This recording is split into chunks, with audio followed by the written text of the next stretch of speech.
Hello and welcome to another video. So today we're taking a look at a ramp dragon list. While I'm not the biggest fan of ramp dragon in a general, it's sometimes nice to cover some of these decks. So this ramp dragon is not perfect. You definitely want to be running something like Ouroboros or just anything like that really. You've got Auros that you can run more Isra, more Zeus. There's heaps of different kinds of ramp dragon out there. This one in particular I've modified to fit what cards I had and what kind of needs I wanted, and it does okay. Definitely not the best deck just because it feels a little awkward. I think refining the numbers a little bit could make it a lot better, but it's still there. It's a ramp dragon deck. You can't really change too much, and I really wanted to test out Canyon of Dragons and see how good that was. Not quite as good as I thought it would be, I guess, because most of my matchups were originally dragons, which were very 50-50 on how they were going to play out. So we'll get right into the video and check it out. So the first matchup we have here is actually Blood. You don't see that many Bloodcraft players around, but when you do, they're not usually too difficult of a matchup no matter what deck you're running. They're just lacking any kind of power. They lost all their aggression, and they've basically lost a fairly good chunk of their decent control cards without really gaining anything too substantial to take those slots up in the current rotation meta. So we start off with a pretty good hand. Oracle's always great to have, so is Fervor, especially in the kind of comboing range. Dragon Sword is a little iffy when trying to be used just in the early game. I find it's a lot better once you do reach that kind of turn 5-ish sort of area where you just want to gain those last few play points by clearing off, say, a 3-drop or a potential 4-drop. Which is why you're probably better off running 2 of it instead of 3 like I am. I do want to throw out Dragon Scyther, mainly because I want to avoid any early pressure this Blood player can put out, and Scyther's pretty good at that. Especially since they're unlikely to be able to clear Scyther extremely easily, considering how most Blood decks are functioning now. But we'll get in a couple damage, not too worried about their board. They do decide to go with the Evolve, which means they are going to push face. It would be pointless to evolve and then trade. But we're already at 6 play points, so that's what you want. The quickest ramp you can get as early as you can get. Of course, we can now drop Fervor and Dragon Sword if we want to, or Dragon Oracle, again, depending on which way we want to go. I think Dragon Sword is a little better just because you clear that 2-2, which is pretty solid. You still get the ramp, you clear the 2-2, you leave up a 4-2. All around pretty good, plus you can use Dragon Oracle anytime to draw a card, so you don't lose its value unlike this one. But of course, they do go for the Goblin. Looks like they're going to go face with it and just kind of ram me. Like I said though, we are at 10, they're only at 5. We went first, so it is turn 6 for us, which we can just now throw out whatever we like. Pretty much just ram them for as much damage as we can. And with Israfil, Bahamut, Sybil, you really just roll them. There isn't any need to do anything too crazy. You can pretty much just roll your opponent down, especially if you can just drop an Israfil for healing. Putting yourself out of range of any kind of blood damage makes you really, really solid. I won't accept this.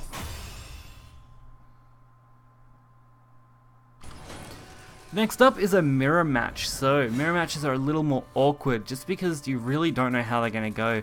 Usually it comes down to luck, pure and simple. If your opponent has a bad hand and you have a good hand, you win, whether you're going first or second, I've found. And if your opponent has a good hand and you have a bad hand, usually your opponent will win.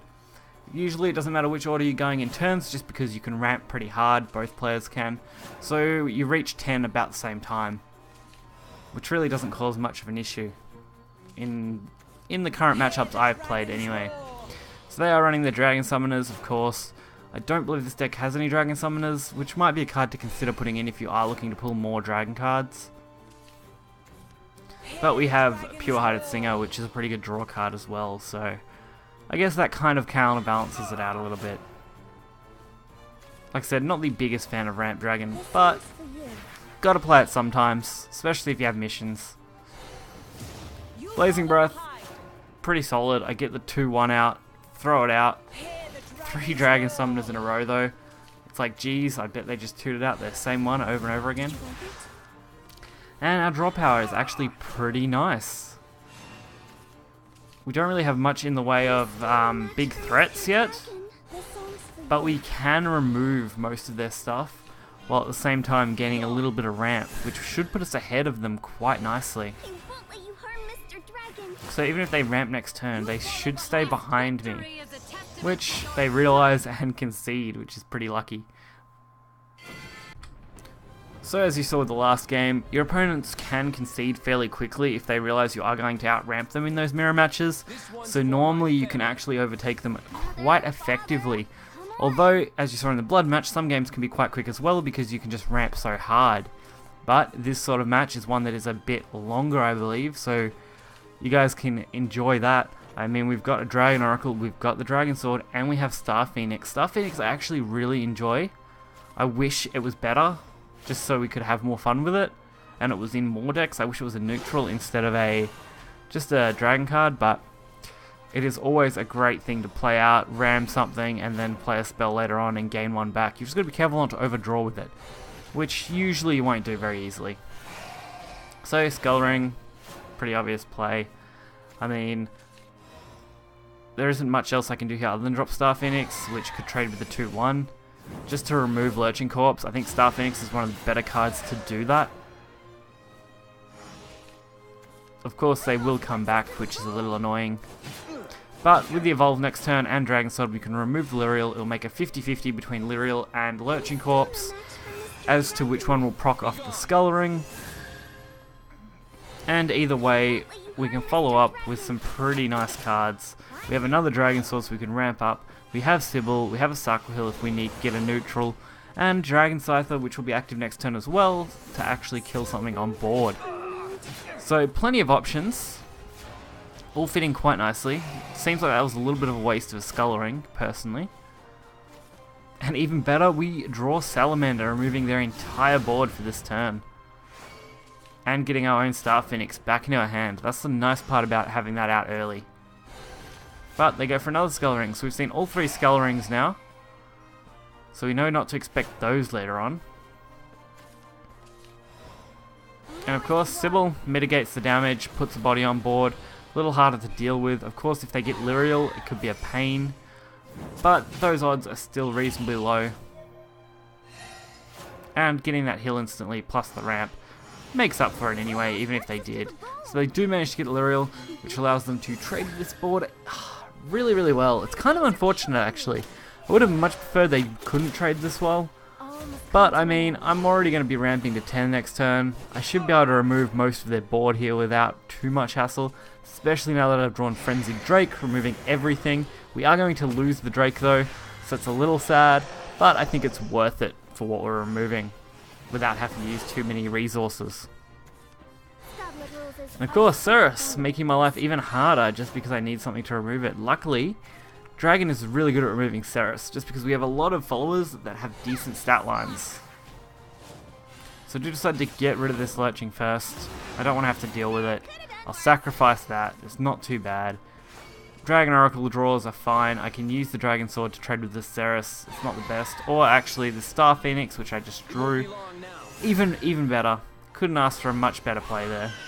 We're going to get to kill that Cirrus. Star Phoenix, not reassembled our spell yet. But if it does survive, we're going to be able to burst 4 damage into them. And Skeleton Prince. Great. This is actually a turn where Bahamut might actually be the best threat I've got. Because I can deal with this board, remove them. They can't Aisha me to death. They can't drop Thane very effectively just because Bahamut is on board. And you don't want to risk having another Bahamut drop on your Thane too much, I guess. I'm not really sure how they'll go about this.